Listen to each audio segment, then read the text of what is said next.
Someone is kind to you, genuinely kind, no agenda, no hidden tension, nothing you can point to, and something inside you still won't relax. You smile, you say the right things, you show up the way you're supposed to, but there's a part of you quiet, almost invisible, that's waiting for the shift, waiting for the moment it changes, waiting for the version of this person that matches what your nervous system already believes is coming. And maybe you've wondered what's wrong with you. Why can't you just trust someone when they've given you no reason not to? Nothing is wrong with you, but something happened long before this person entered your life that taught your nervous system a rule it has never been able to unlearn. And once you understand that rule, the way you experience trust will never feel quite the same. You know what it looks like from the outside. Someone cares about you and you hold back. Someone opens up and you deflect. Someone gets close and something in you quietly, almost involuntarily creates distance. Not because you don't want a connection, you want it more than almost anything. But the closer someone gets, the louder that internal alarm becomes. You overanalyze their words after they've gone home. You look for the inconsistency. You replay the moment they seemed slightly distant, and you hold it up against everything else, trying to decide if it means something. You feel safer when people need a little less from you. You feel more comfortable giving than receiving. And when someone actually shows up for you consistently, warmly, without an agenda, something in you finds that harder to accept than absence. Because in absence, you know how to survive. Safety feels like a trap you haven't found the catch in yet. And here's the strange part. This isn't a personality flaw. It isn't emotional immaturity. It's a nervous system doing exactly what it was trained to do. Psychologist John Bowlby spent decades studying the bond between children and their caregivers, and what he observed changed the way we understand human connection entirely. He found that the earliest relationships don't just shape how we feel about people, they shape how the nervous system learns to predict them. A child whose caregiver is consistently warm and available learns something specific. When I need someone, they come. And that learning becomes the template. The default assumption carries into every relationship that follows, but a child whose caregiver was sometimes warm and sometimes withdrawn loving one day, distracted the next, present sometimes and unreachable other times, learns something completely different. They learn that people are unpredictable. That closeness is followed by distance without warning. That the safest strategy isn't to trust fully, it's to monitor constantly and never fully lower your guard. And here's what makes this so important. That learning doesn't stay as a thought. It gets stored in the body, in the nervous system, in the automatic threat detection system that we explored in the last video. It becomes the smoke detector Randolph Nesse described, set to maximum sensitivity, but this time pointed not at the room around you, pointed at the people in it. Every new relationship gets evaluated through the lens of the first ones, not consciously, not deliberately, automatically, instantly, below awareness.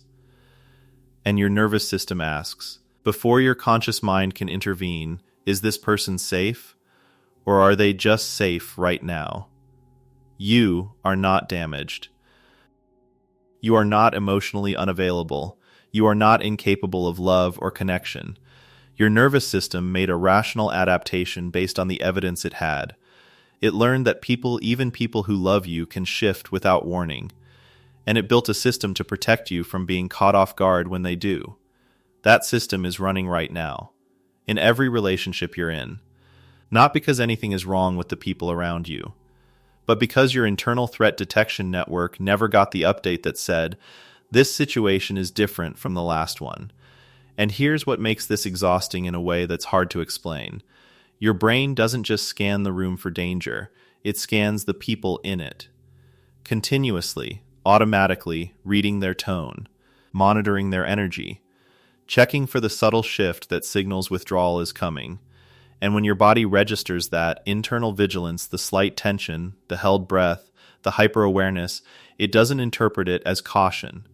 It interprets it as evidence. See, something isn't right. Stay alert. So the external scan creates internal tension. The internal tension confirms the scan, and the loop runs so quietly that most people never realize it's happening. They just know that closeness feels complicated, that safety feels temporary, that trust feels like a risk they can't quite afford. And there is a specific name for this pattern. On this channel, we call this pattern relational scanning.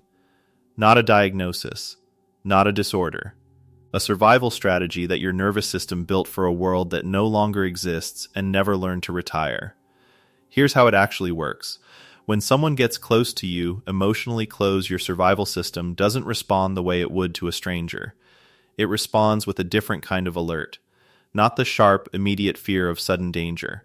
The slow burn, background kind. The anticipatory scan. What are they going to need from me? When will they change? How much of myself is safe to show? And before you consciously answer any of those questions, your nervous system has already begun preparing. It keeps a part of you in reserve. Held back.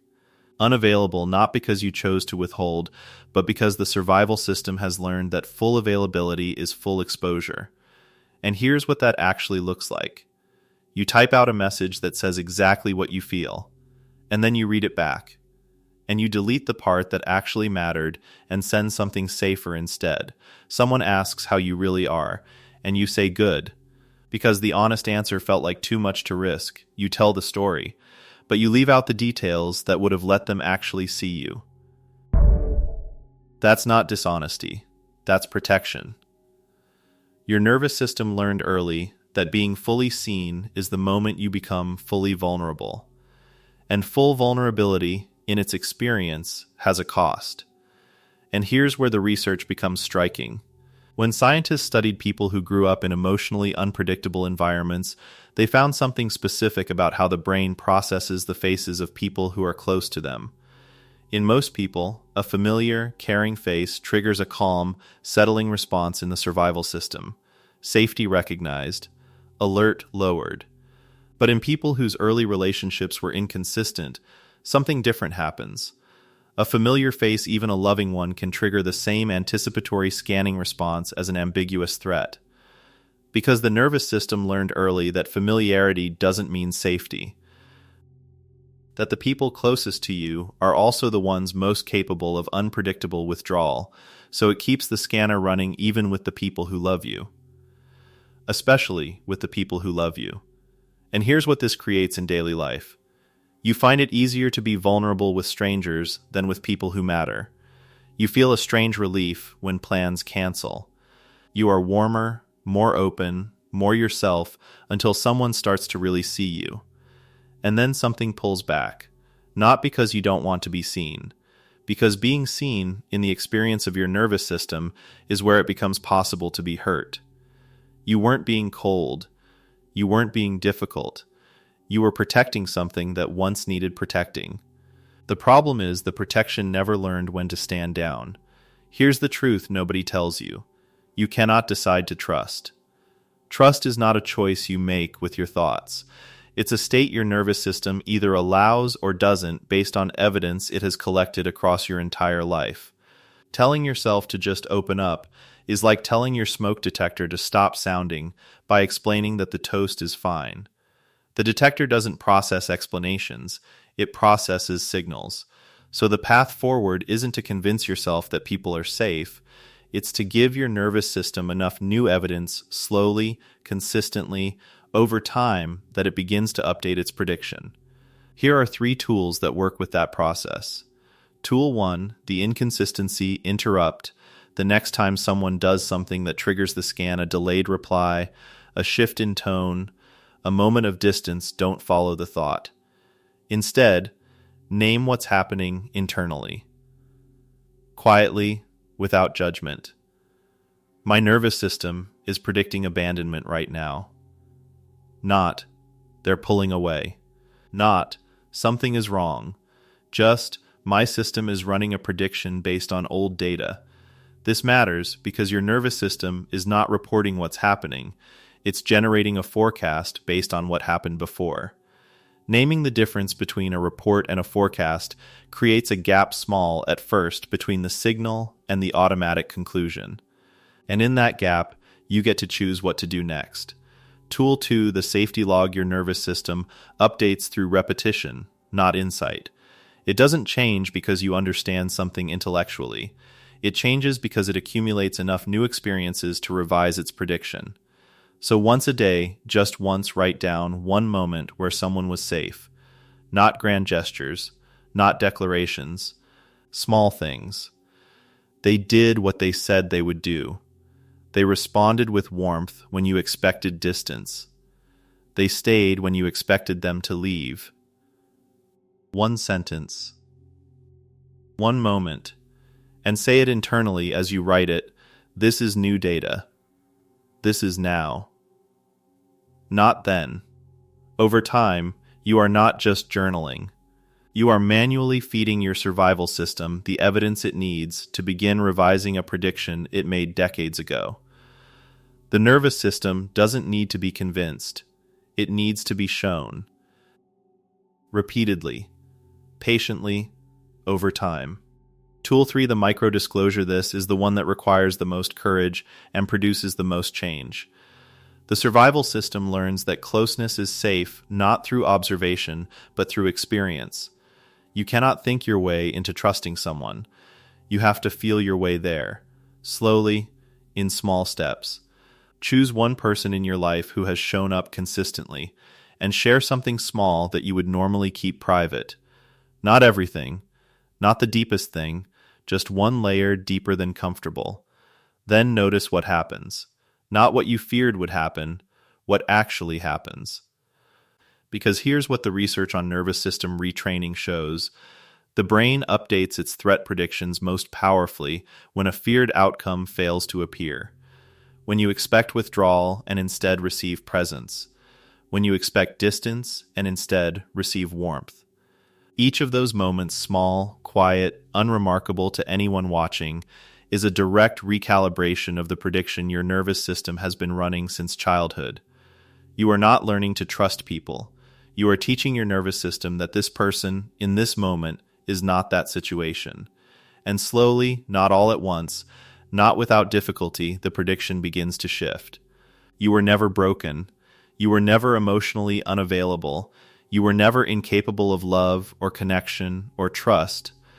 You were a nervous system that learned in the most formative years of your life that the people closest to you were also the least predictable. And you built the most intelligent protection you could. You learned to monitor, to anticipate, to hold something back. Not because you wanted distance, because distance was the only thing that had never surprised you. Healing this doesn't mean becoming naive. It doesn't mean ignoring real warning signs or trusting people who haven't earned it. It means learning to tell the difference between a genuine signal and an old prediction running on outdated data. It means allowing the evidence in front of you to matter as much as the evidence behind you. You can keep your discernment. You can keep your awareness of people. You just don't have to pay for it by keeping everyone at the exact distance where they can never fully reach you. The nervous system doesn't always know the difference between someone who once hurt you and someone who is here now. But you can teach it, one safe moment at a time. If this video describes something you've never quite been able to put into words, a pattern in yourself that you felt but couldn't name, leave it in the comments. One line, one moment, one word if that's all you have.